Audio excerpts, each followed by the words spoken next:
आतंकी हमलों को देखते हुए, चाहे वो राजौरी का इलाका हो, पुंछ का इलाका हो, जम्मू का इलाका हो, इस पूरे जोन में हाई अलर्ट जारी कर दिया गया है। यानी पुंछ, राजौरी, सुंदरबनी, अखनूर, जम्मू, इस पूरे क्षेत्र में हाई अलर्ट है। खुफिया एजेंसियों ने आगाह किया है कि आतंकी सुरक्षा बलों पर, उनके कॉन्वॉयज पर, उनके कैंपों पर सुइसाइड अटैक करने की फिराक में है। सुरक्षा बलों से सबसे ज्यादा अलर्ट रहने के लिए कहा गया है।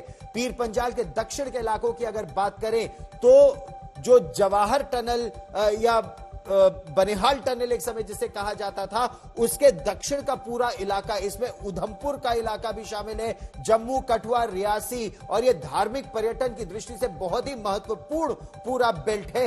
यहां पर अब चिंता की बात ज्यादा है आतंकवादियों के होने की आशंका के चलते। लेकिन आपको अब थोड़ा पीछे लिए चलते हैं। पिछले साल केंद्रीय गृह मंत्री अमित शाह ने संसद में यह दावा किया था कि साल 2026 तक जम्मू और कश्मीर से आतंक का सफाया कर दिया जाएगा। उसी संबोधन में उन्होंने यह भी उम्मीद जताई थी कि 2024 में प्रधानमंत्री नरेंद्र मोदी की वापसी होगी बतौर प्रधानमंत्री।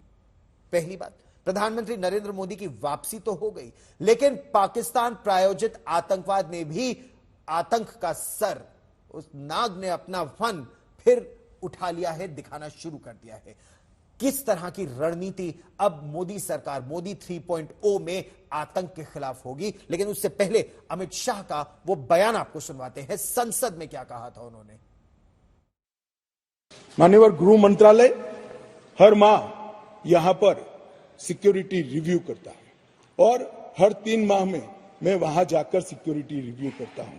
मान्यवर, एक जीरो टेरर प्लान बनाया गया है जिसको हमने इम्प्लीमेंटेशन में लाया है। 3 साल से वो प्लान एक्शन में है। मुझे पूरा भरोसा है मान्यवर कि 24 के बाद फिर से मोदी जी आने वाले हैं। 26 आते आते जीरो टेरर प्लान 100% इम्प्लीमेंट होगा। जीरो टेरर प्लान यानी एक आतंकी घटना भी नहीं होगी, ऐसा केंद्रीय गृह मंत्री अमित शाह ने दावा किया संसद में। उन्होंने यह भी दावा किया कि अनुच्छेद 370 हटाए जाने के बाद कश्मीर घाटी में न केवल आतंक बल्कि पत्थरबाजी की घटनाओं में भी बड़ी कमी आई है। कश्मीर में दबाव बढ़ने के बाद ही पाकिस्तान ने अब जम्मू के क्षेत्र में आतंकवादियों की घुसपैठ कराने की यह चाल चली है। एक बार फिर सुनिए, केंद्रीय गृह मंत्री अमित शाह ने कश्मीर घाटी में आतंक की कमर किस तरह तोड़ने का दावा किया था। 2014 के पहले और आर्टिकल 370 नाबूद होने के पहले आपने देखा होगा आतंकवादियों के जनाजों में 25-25 हजार की भीड़ आती। मैं सभी सदस्यों को कहना चाहता हूं, एक भी दृश्य अभी देखा है 370 के बाद? ना, कोई नहीं करता सर, क्योंकि हमने निर्णय किया है जो भी आतंकवादी मारा जाएगा उसी जगह पे संपूर्ण धार्मिक सम्मान और रीति रिवाज के साथ वहीं दफना दिया जाएगा। स्टोन पेल्टिंग क्यों कम हुई? जितनी नौकरियों की एडवर्टाइज है इसमें सरकार ने तय कर लिया है कि स्टोन पेल्टिंग का एक भी केस अगर रजिस्टर है तो वो परिवार में से किसी को नौकरी नहीं मिलेगी। क्यों ये विदेश भागकर आतंकवाद करते हैं वो लोग डरे हैं? क्योंकि हमने तय किया है जिसका परिवार का जन पाकिस्तान बैठकर आतंकवाद को प्रोत्साहन देता है उसके परिवार में किसी को नौकरी नहीं मिलेगी।